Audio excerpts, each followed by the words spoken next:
castelo forte é o nosso Deus, escudo e boa espada. Amados e amadas, trago a ti a minha saudação de amor, de esperança e de paz. Semeando a palavra para um tempo de reflexão, é um programa da Igreja Evangélica de Confissão Luterana no Brasil, que a partir das Sagradas Escrituras quer proporcionar a reflexão para a vivência do Reino de Deus, na e a partir da vida das pessoas. Cremos que em Jesus Cristo, Deus se revela como Deus de bondade, que veio buscar e salvar as pessoas que a Ele ouvem e atendem. Por isso, hoje convido para refletirmos sobre o tema Mostrando Cristo para os Outros. Lá se vão muitos anos em que Cristo se fez presente visivelmente neste mundo. Muitas pessoas o seguiram e creram nele. Muitas pessoas ainda creem nele e procuram seguir os seus ensinamentos. Mas a vida em Cristo torna as pessoas mais fortes? O amor de Cristo estimula as pessoas na sua caminhada de vida? Não há dúvidas de que as circunstâncias do dia a dia que nos envolvem moldam também os nossos sentimentos e nossas atitudes. Cabe a cada qual de nós administrar muito bem aquilo que pode modificar o nosso comportamento, tanto para o bem quanto para o mal. Não raras vezes nos sentimos como centro de certos acontecimentos, sentindo-nos por vezes como vítimas desses. Muitas vezes coisas que poderiam ser consideradas insignificantes alcançam proporções exageradamente grandes, ocasionando assim sofrimentos indesejáveis e desnecessários. Quantas vezes nos encontramos irritados com o cachorro que está latindo, com as crianças que estão fazendo barulho, o ruído de um eletrodoméstico, ou com coisas erradas que surgem no trabalho, na rua, no trânsito e assim por diante. Será que esses aborrecimentos diários precisam ser motivos para nos tornarmos pessoas queixosas crônicas? Verdade é que todos esses contratempos do dia a dia são de fato desagradáveis. Verdade é também que eles nos irritam por vezes e nos dão nos nervos, como se diz. Mas penso que muitas vezes eles também podem ser uma forma permitida por Deus para testar e moldar a nossa paciência. E precisamos reconhecer que pessoas impacientes não são muito apreciadas, nem por nós, nem por outras pessoas. A paciência é simplesmente uma virtude. Virtude de suportar dores e infortúnios com tranquilidade e domínio da situação que chega até nós. Mas o que podemos dizer sobre a nossa paciência? Nós a possuímos? Nós a exercitamos? Paciência é como uma plantinha delicada que precisa ser cuidadosamente cultivada. Caso contrário, ela definha e morre. A ausência de paciência gera nas pessoas a irritação e não raras vezes desencadeia em brigas, ódio e vinganças. Para falar desse assunto, a palavra de Deus nos diz: o servo do Senhor não deve andar brigando, mas deve tratar todos com educação. Deve ser um mestre bom e paciente que corrige com delicadeza aqueles que são contra ele. Pois pode ser que Deus dê a eles a oportunidade de se arrependerem e de virem a conhecer a verdade.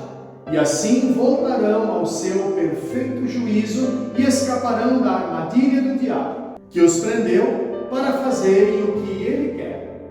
Quando aqui encontramos a expressão servo do Senhor, outra coisa não é do que a pessoa que crê em Jesus Cristo e por isso mesmo obedece às suas orientações, servindo-o com prazer e alegria e não com pesar e obrigação. Sempre houveram, há e haverão motivos maiores para roubar a nossa paciência, mas nem por isso são dignos de justificar o desgaste ou quebra da virtude da paciência. Mais forte do que o latir dos cães, os barulhos das crianças, o ruído do eletrodoméstico ou coisas parecidas, são a injustiça, a calúnia, o falso testemunho e tudo que fere a alma, que podem ser consequência da falta de paciência. Pela falta de paciência, algumas coisas insignificantes podem arrancar e deixar suas marcas, mas outras ferem fundo e fazem sangrar a alma. Por isso precisamos aprender diariamente a seguir os passos do próprio Cristo. Entre as demais virtudes, ele possuía exemplarmente a paciência. Encontramos-nos no período da Quaresma, onde podemos refletir sobre toda a sua caminhada ministerial, culminando na cruz. E quando refletimos a respeito, saberemos o quanto Jesus sofreu no caminho ao Calvário. Isso deveria nos levar a meditar nos açoites cruéis e injustos, na humilhação de ter suas roupas rasgadas e arrancadas em via pública. Isso deveria nos levar a pensar no peso da cruz e a agonia da morte pela crucificação. A Escritura Sagrada nos lembra: se vocês sofrerem por terem feito bem e suportam esse sofrimento com paciência, Deus os abençoará por causa disso, pois foi para isso que Ele os chamou. O próprio Cristo sofreu por vocês e deixou o exemplo para que sigam os seus passos. Ele não cometeu nenhum pecado e nunca disse uma só mentira. Quando foi insultado, não respondeu com insultos. Quando sofreu, não ameaçou, mas pôs a sua esperança em Deus, o justo juiz. O próprio Cristo levou os nossos pecados no seu corpo sobre a cruz, a fim de que morrêssemos para o pecado e vivêssemos uma vida correta. Por meio dos ferimentos dele, vocês foram curados. Vocês eram como ovelhas que haviam perdido o caminho, mas agora foram trazidos de volta para seguir o pastor que cuida da vida espiritual de vocês. Quando olhamos para isso, podemos dizer: uau! Como Cristo em sua caminhada ministerial foi precioso! Quanta sabedoria e paciência e amor foram exercitados e ensinados por Ele! Muito mais do que palavras, os seus exemplos práticos causaram um grande impacto.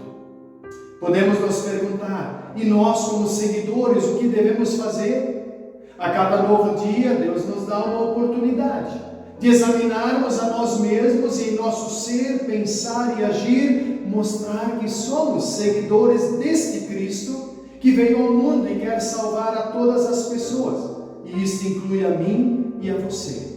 Por isso precisamos nos perguntar: nossas ações diárias são mensagens de amor ou de ódio? Atitudes de seguidores ou de pessoas indiferentes aos ensinamentos de Jesus Cristo? Alguém certa vez já disse que nós cristãos somos talvez a única Bíblia que muitas pessoas ainda leem. Se estivermos fechados ao amor com que Deus nos amou, seremos uma Bíblia fechada, cheia de pó e esquecida num canto, mesmo que nos intitulemos de cristãos.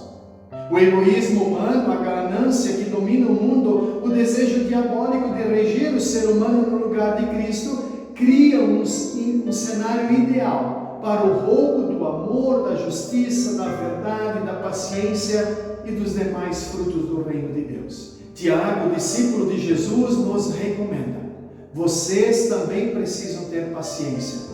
Não desanimem, pois o Senhor virá logo. Irmãos, não se queixem uns dos outros para não serem julgados por Deus. O juiz está perto, pronto para vir. Lembrem dos profetas que falaram em nome do Senhor e os tomem como exemplo de paciência nos momentos de sofrimento. E nós achamos que eles foram felizes por terem suportado o sofrimento com paciência. Vocês têm ouvido a respeito da paciência de Jó e sabem como no final Deus o abençoou, porque o Senhor é cheio de bondade e de misericórdia.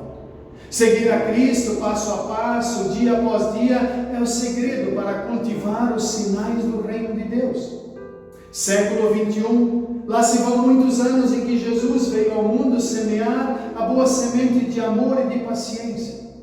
Deus em Jesus Cristo se compadeceu de nós e espera contar conosco na arte de semear e cultivar o amor e a paciência uns com os outros. Constantemente nos encontramos irritados, queixando-nos de coisas insignificantes. Será que não podemos encarar esses aborrecimentos diários como meios de sermos fortalecidos em Cristo, ao invés de nos tornarmos pessoas queixosas crônicas? Martim Lutero lembrava com frequência que nosso dever cristão é ser pequenos cristos para as outras pessoas. Em outras palavras, quando observados, em nós e a partir de nós, as pessoas deveriam enxergar e encontrar a Cristo, o Salvador e Senhor.